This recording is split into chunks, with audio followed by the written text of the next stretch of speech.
এই মুহূর্তে দর্শক বন্ধুগণ, আপনারা দেখছেন টিভি সকাল ইউটিউব চ্যানেল। আজকের বুথ ফেরত জনমত সমীক্ষা আপনাদের সঙ্গে আমরা তুলে ধরেছি।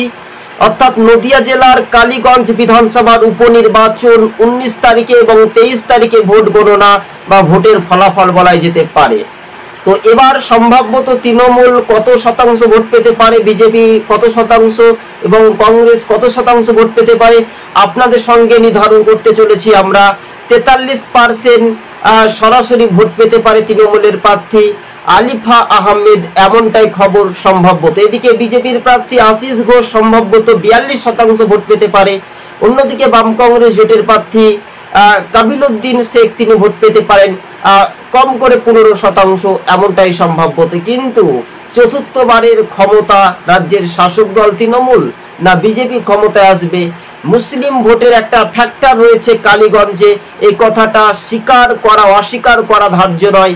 অথচ সেটাই মান্যতা দিয়ে সংখ্যালঘু ভোটারদের ওপর কিন্তু নির্ভরশীল। যদি কিনা সংখ্যালঘু ভোটটা যদি ভাগ হয়ে যায়, তাহলে কি বিজেপি সেই রকম কি ফ্যাক্টর হতে পারবে? টিভি সকাল ইউটিউব চ্যানেলটি আজকে সম্ভাব্যত আপনাদের সঙ্গে আমরা তুলে ধরলাম 2026-এ 294টি বিধানসভা আসন, যা ম্যাজিক ফিগার 148। তার আগেই ভাগ্য নির্ধারণ রীতিমতো তৃণমূল ও বিজেপির প্রার্থীদের মুখোমুখি কিন্তু এবার চ্যালেঞ্জ হতে পারে উপনির্বাচন নিয়ে। আবার কেউ বলছে সাগরদিঘি মডেলে ভোট হলে আরও একটা দিন ধার্য হবে। আজ আমাদের এই পর্যন্ত প্রতিবেদন। দর্শক বন্ধুগণ, সকলে ভালো থাকবেন।